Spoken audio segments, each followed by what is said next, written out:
We're talking to the Assistant Chief of DTI's Surveillance and Monitoring Division, Joel Buwag. Welcome to Storycon, Mr. Buwag.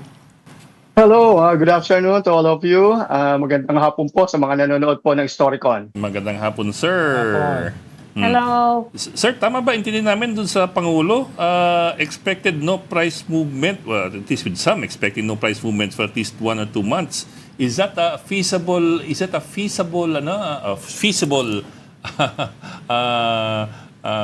thing to hope for? Pumunta na ba yung presidente oo. sa palengke?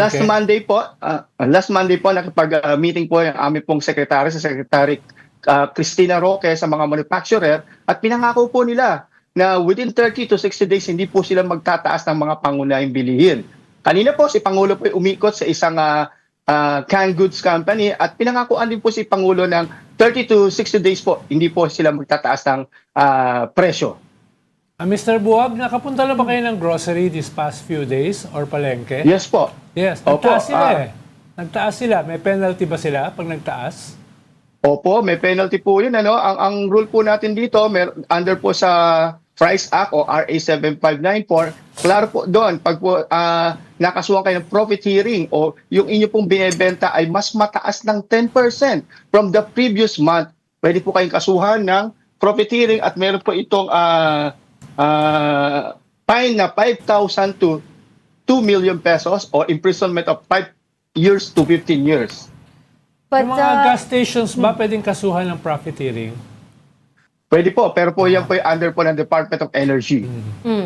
Sir, can we come back to your point about profiteering sa groceries and retailers nationwide? I mean, how do you even prove profiteering? Because if you look at their operations, nagtaas na rin yung prices nila expenses nila for shipping, transportation, manpower, etc., etc. So how are you going to prove profiteering in this case? Okay, ang first naman po namin ini-issue, in case po na sila magkaroon ng presyo na above suggested retail price, nag-issue po kami ng letter of inquiry kung saan kailangan po nila magpaliwanag kung bakit po sila above SRP. Depende po kung ano po ang sagot nila doon. If ever po ito po ay sabihin na natin katanggap-tanggap, ibibigay po ito namin sa Policy Bureau namin, yung Consumer Protection and Advocacy Bureau, para po ipaliwanag din nila sa manufacturer bakit nagkaganito. Kasi po, ang sabi ko nga po kanina sa simula, nangako ang ating mga manufacturer na hindi sila magtataas ng presyo. But Ano po ang penalty? Para po sa ating mga tigapakinig, paano nyo po sila tutulungang makita o mabunyag kung itong mga ito ay nagtataas ng presyo para ma-report sa inyo at saka sa media? Ano yung ibig sabihin na lalabag sa SRP? Opo. Sa ngayon po, meron po tayong SRP bulletin po na nasa website po namin, dti.gov.ph. Nakasulat po kung ano po yung mga produkto under ng SRP, katulad po ng mga Bigas. instant noodles, sardinas, tinapay, gatas, kape, bottled water, asin, detergent bar, at kandila. Yung pong bigas po ay under po sa Department of Agriculture. Pero sa cloud din po yan, under ng Price Act. Nasa website po namin yan. Wala pong, madali naman po. Tumawag lang po sila sa DTI 1384 para po i-report nila kung saan nilang nakita ang tindahan yon at kayo po ay aming papupuntahan. Ano po ang penalty kapag ano ninyo? For profiteering or hoarding or kung ano man yan? Opo, tatlo po yun sa illegal price manipulation under po ng Price Act. Kanina, sabi ko nga po, may fines po itong 5,000 to 2 million pag napatunayan po. At may imprisonment pa po ito ng 5 years to 15 years. So it's a criminal offense, ha? Yes po, Criminal pero offense, under po sa court.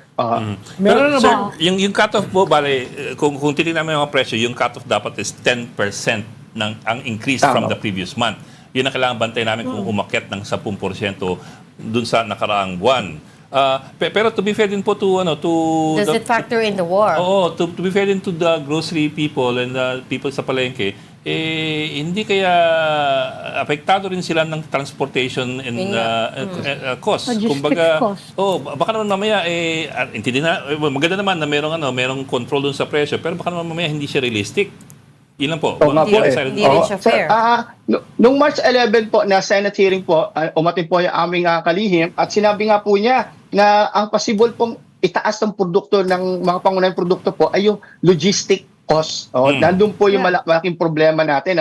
Kaya nga po, ang hinihiling po niya ay sana ay kung kayang isuspend muna temporarily yung pong cost share o cost, what you call this, fourth share at yung pong ating toll fees para po medyo kahit pa paano mabawasan natin yung pagtaas ng presyo ng bilihin. But of course, Pwede nyo bang i-request yan sa mga gas stations? Dahil sila yung pinakamalaki ang tinaas eh. DOE nga yun. DOE Hindi, po hindi, yun. ng gobyerno. Hindi ba nila pwedeng Ano ba- gawin yan? Sila pinakamalaking tinaas eh, kaya tumataas ang presyo ng bilihin eh. More than 10%. Oo. Opo. 100% na eh. Yeah. Pero iba yata Hindi, po ang magkakaroon daw ng pag sa DOE. 2-month discount ang toll concessionaires. They announced already. They will have a 2-month discount for freight transport sector lang naman. But coming back to your suggested retail price, so dun sa Senate hearing, pinakausapan na, but that's all it is. Pakiusap lang yon, because again, we keep coming back to the fact that we're in a free market, in which case the government cannot impose price ceilings unless President Marcos declares an emergency, a state of emergency. So wala pa naman yon. So at this point, I mean, how are you going to prove your case? Kasi nga, the DTI can't set prices at this point. Pero bakit may Of mga course. penalties? Kaya nga, so they have to prove profiteering, but it's going to be hard to prove. Ang So yun ang 10%. pagkakaalam ko, I mean, SRP is just that, right? It's suggested retail Proposal. price. Proposal. Hindi siya price ceiling. So, Kaya nga po kami po sa DTI po, ang aming pong kalihim ay nakikiusap po sa mga manufacturer po na huwag muna magtaas. At sila naman po ay nangako na within 30 to 60 days ay hindi po sila magtataas ng mga presyo ng mga pangunahing bilihin. Pero sir, iba May isa pong pang phase... problema, may isa pang concern, Mr. Yung panic buying. Nagmo-monitor ko yun, nakikita namin araw-araw, may mga picture kami ninyo paikot-ikot eh. May nakikita na ba kayo in the wet markets or supermarkets? Any indication na gano'n? Wala naman. Sa ngayon po, ma'am, wala naman po kami nakikita sa supermarket at grocery na iniukutan namin. Last Wednesday, kasama namin ang DA at si Presidente, nag-ikot kami sa Agora Market, ay hindi naman po kami nakakita ng mga panic buying po. Pero sabi nga po namin, pinapakiusap po namin sa publiko, na sana po ay huwag po, dahil po sinusyon naman po ng gobyerno na maging stable po ang presyo at ang supply. Kasi po pagkakaroon po tayo ng artificial na kakulangan sa pangunahing bilihin kung magkakaroon po ng panic buying. Ano bang ibig sabihin ng panic buying, Mr. Buwag? Halimbawa, bibili ako ng pagkain for 2 months. Is that panic buying? Opo, kasi po ang point lang po natin, ano po ba yung habit natin sa pagbili ng mga pag nag-grocery tayo? Pag po tayo ay sa tingin niyo po ay sobra-sobra po yung binili natin kasi nasa nasa isip po natin yan na kailangan kong magtabi ng mga produkto ko baka kasi mamaya wala na ito. Doon masasabi yung panic buying. Pero sabi ko nga yung pangamba lang yun eh. Kaya totoo lang po, wala pong gano'n, hindi po tayo magkakaroon po ng kakulangan sa mga supply ng pangunahing bilihin. So wala kayong definition ng panic buying for now? Anong now ibig sabihin po, ng wala panic po. buying? Na pagsasabihan ka nung palengke na nagpa-panic buying ka na? Wala naman po, wala po. Kasi po, ang sabi ko nga po sa inyo, para pong yung sobra-sobra pong pagtatago ng pagkain po sa bahay nyo. Kasi meron po kami kasi definition sa hoarding, pero iba naman po yun eh. Sir, naintindihan ko sasabi niyo na nakausap ng Pangulo ang mga manufacturer. Pero yung mga manufacturer is only one sector ng merkado. You also have the retailers. In the end, sila yung kausap o kahalubilo o katunggali ng consumer. How sure are we na dun sa sektor ng mga retailer hindi magtataas ng presyo gayong meron ng assurance na walang gagalaw ng 1 to 2 months doon sa manufacturing side. Kasi nga, may transportation cost ka eh. Konektado ron, Mr. Buwag, saan mo pipigilan yung yung pag-control ng presyo? Doon sa last mile o doon sa first mile? No, paano yung kasi yung retailers last mile na yun eh. That's the last mile. So saan ba nag-uugat 'yan? 'Di ba? Paano pag nagsimula yan Saan dito? yung bantayan? Wala kang choice kundi yung last mile. Talagang ganun yung magiging presyo. Which is sa definition nyo, pag more than 10% is profiteering. Tama po. Oo. Kasi po ang DTI naman po ay nakikipag-ugnayan din sa mga retailer at meron po silang mga asosasyon, ano, yung mga retailers po natin. Nakikipag-meeting din po sila sa amin sa DTI through CPAB at pinag-uusapan din about po rito sa mga para po maiwasan natin pagtaas ng pagtaas ng presyo ng bilihin. Tungkol din ba sa tanong nyo, of course, ang una po natin yung pinagbumulan po ng bilihin, ano, yung po mga manufacturer. Doon po, tinitingnan po natin doon kung dapat wag po maging mataas yung ititinda nila o ibebenta nilang produkto sa mga retailer. Kasi po, domino effect na po ito. Kung mataas ang pagkakakuha ng manufacturer, papatong pa po yung logistic cost, paano na po yung retailer? Yung retailer po, kailangan mo mag-mark up pa rin, di ba? Yes, pero halimbawa, Mr. Buwag. galing Wait. sa magsasaka, dadali nila sa palengke yung kanilang produkto. Yung pagdala sa palengke sa produkto ay nag 100% increase dahil sa presyo ng langis. So bawal sila mag-increase, no? Kahit ganun kalaki yung naging increase sa kanilang transport cost. So ano- I mean, yeah. coming back to my question, which is the same point of Ed and Ronald, I think, how do you distinguish yung legitimate pass-through, pass-on costs sa profiteering when in fact oil prices have jumped Malaki-laki. in the past 3 weeks, di ba? 100%. So how are you going to distinguish that? Hindi na pwedeng yung 10%, I don't think holds in this scenario because this is a crisis. Kasi kailangan rin maging patas, sir. Kailangan rin maging patas sa lahat, pati dun sa mga... Siyempre, ayaw namin tumaas na mahigit 10% dahil consumer din Tama kami. po, oo, Ang tanong ay Kasi paano gagawin yon, no?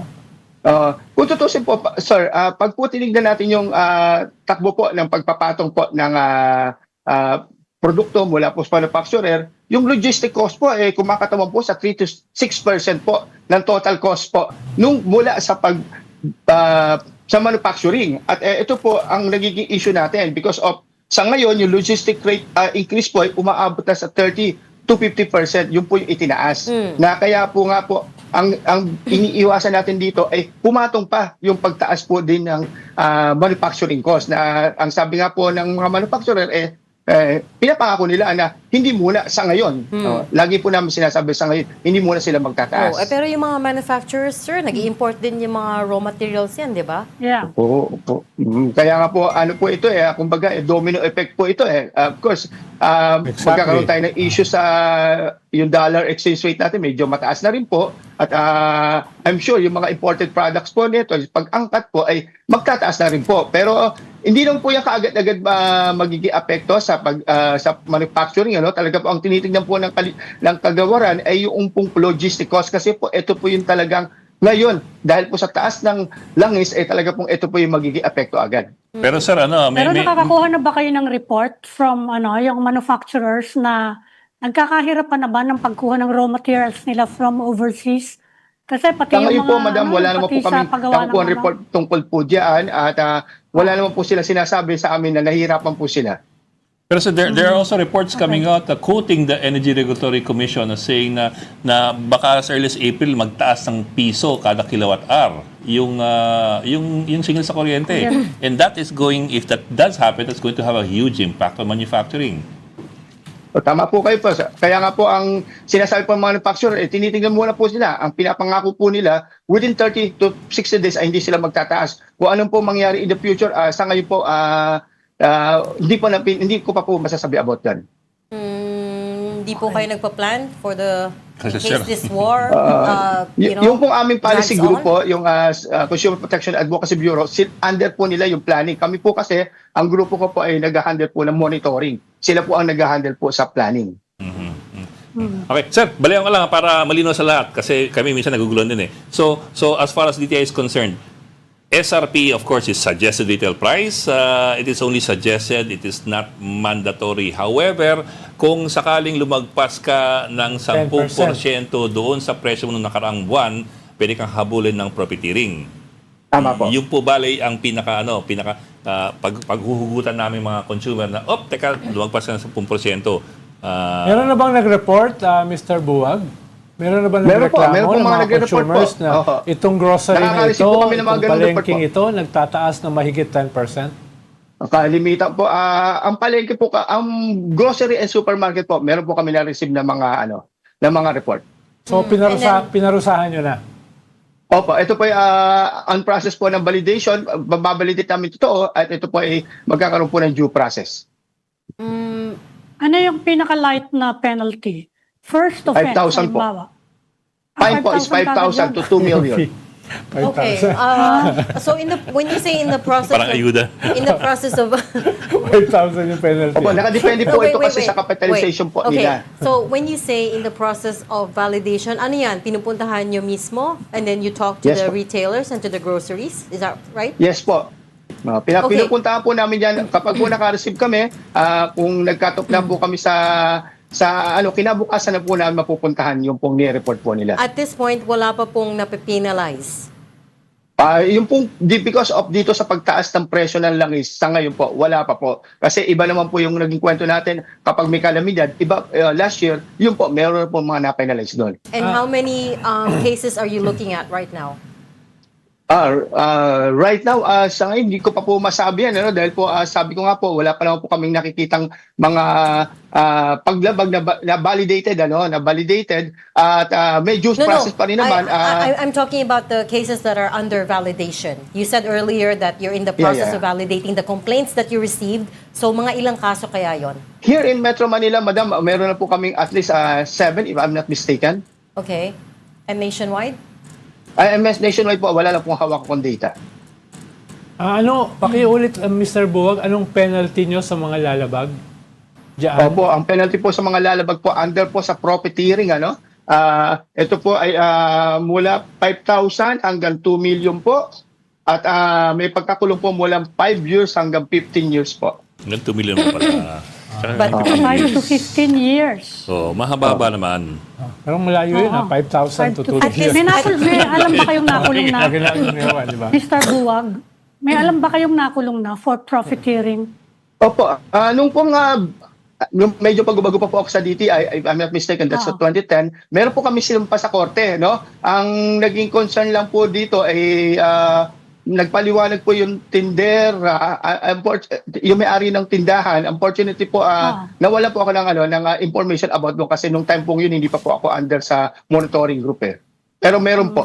Pero Na-file kami sa korte. Sir, yung kinikwento nyo nung bago pa lang kayo sa DTI, ang tagal na nun. 2010 po yun, madam, sir. 2010. Yes, Opo. sir. That's going 16 years ago. Opo. Pero marami po kasi kami yung fines po.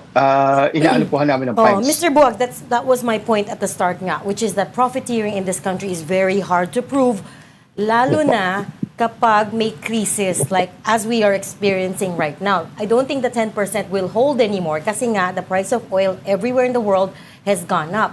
So do you think you guys might look at readjusting your assumptions about profiteering at this point? Yes po. Lahat naman po ito under po review po ng aming pong policy group.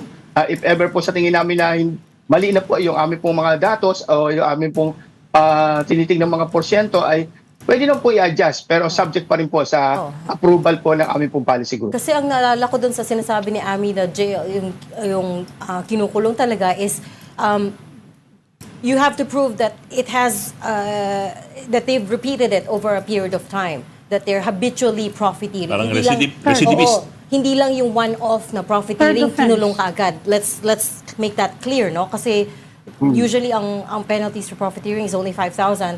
And yun nga, the DTI itself, I know, finds it very hard to prove profiteering. So Yes, po. sa lahat ng mga kaso na natanggap nyo at this point in time, I'm just wondering how you're going to strengthen your oversight mechanism here para masigurado na, okay, kung talagang may profiteering, that you hold those accountable and not just slap them with a 5,000 peso fine, right? So, yes po. Eh, kung malaki kang company, dahil mo abogado. Ang hirap mong kasuhan. ng That's the profit. other thing. Oh. Kung ikaw ay isang Oo. stall lang sa palengke, madali Oo. kang kasuhan. And wag naman ganun sana, sir, no, na only the small players are getting penalized. Alam mo po, just for your information, ma'am, doon po sa mga profiteering pong case namin because of the calamity, marami pong malalaking kumpanya. Malaking tindahan po ang nakasuhan doon. Di ba yung mga... At this point, gusto ba ng DTI that President Marcos calls a state of emergency para magka-price freeze na tayo? Is that something being talked about?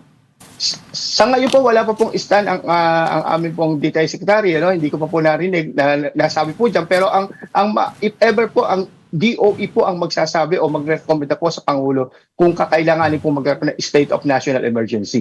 Pwede rin mag-recommend ng DTI, sir. Any agency Yes, can sir, recommend pwede for that matter. I mean, of course, it's up to President Marcos, but any agency can recommend. Sabi kasi ni Yes, po. Yusek Claire Castro, walang emergency eh. So baka pag nag-recommend kayo, baka kasi walang crisis. Ano ba? Sigarin. Walang crisis eh. Walang Sharon, si Sharon galing yun. We'll No oil Wala ring oil. crisis. we'll leave kasi walang oil, walang crisis. We'll leave that there. But thank you so much for talking you, sir. to us and explaining Thank you. all of that. That was Mr. Mr. Joel Joel Buwag from the Buwag. DTI. Salamat, sir. Maraming salamat Thank you. po.